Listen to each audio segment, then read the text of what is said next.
In politics, culture war is a term of art. It means Americans finding the enemy here in our own country, among other Americans. It means finding where differences between us as Americans produce fear and resentment, and then stoking that fear and resentment to maximum effect.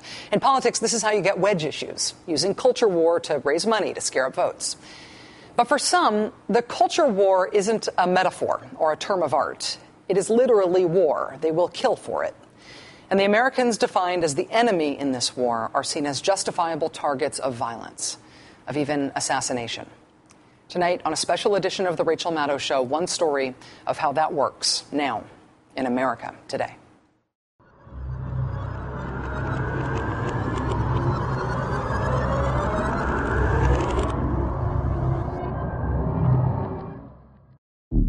Central County 911. Hey, somebody just came in and shot him in our church. Dr. George Tiller was just shot. Why did you kill him? The lives of those children were in imminent danger if someone did not stop George Tiller. I was meant to have a cause. I was meant to have a purpose. Mr. Tiller set himself up as the abortion provider for all late-term abortions. Some people despised him, obviously, and some people thought he was a great humanitarian providing a necessary service. The anti-abortion movement had one mission in Wichita, Kansas: shut down Dr. George Tiller's clinic by any means necessary. Their approach was to wear him down and to peck at him from every angle. Find out where the child killer lives. Find out where his wife has her hair done. From harassing him personally at his home to harassing the staff, patients coming into the clinic. He was a vile, despicable human being. He was a murderer. Out there somewhere is one soul who is listening to all of this and wants to be the person that rights the wrong. If someone did not stop him, they were going to continue to die. The babies were going to continue to die. And Scott Roeder thought he was the Redeemer.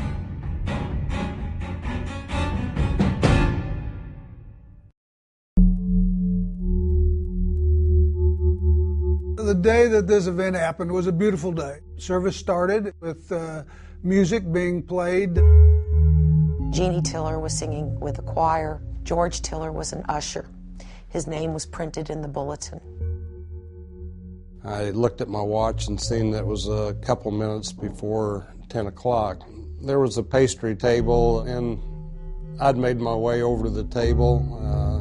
Just George and I was facing more towards the sanctuary. George had his back to the sanctuary doors. Out of my peripheral vision, I noticed somebody coming up to the table. So I looked. Just as I looked up, I seen Scott Roeder put a gun up to the side of George's head and fire one shot. I heard a pop or a report, just like a firecracker. There was a considerable amount of evidence of bleeding that was occurring. I did start a resuscitation on Dr. Tiller in an effort to see if we could get response. Just seconds after shooting Dr. George Tiller in the head, Scott Roeder turns and runs out of the Reformation Lutheran Church.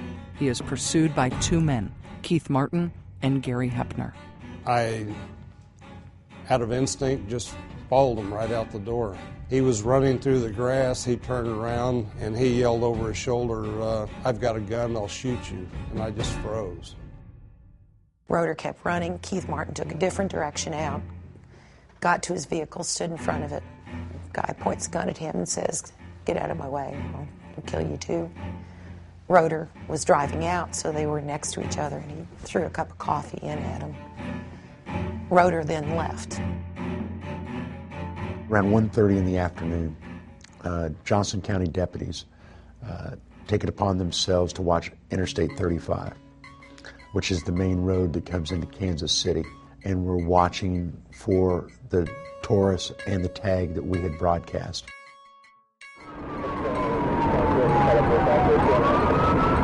And they pulled him over.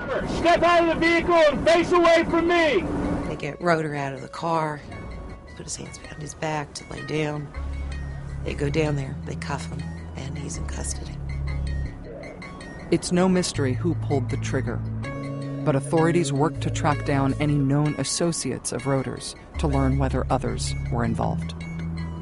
We had talked to his ex-employers, we talked to friends, we talked to members of his Bible studies, we talked to his family. He did this very secretive.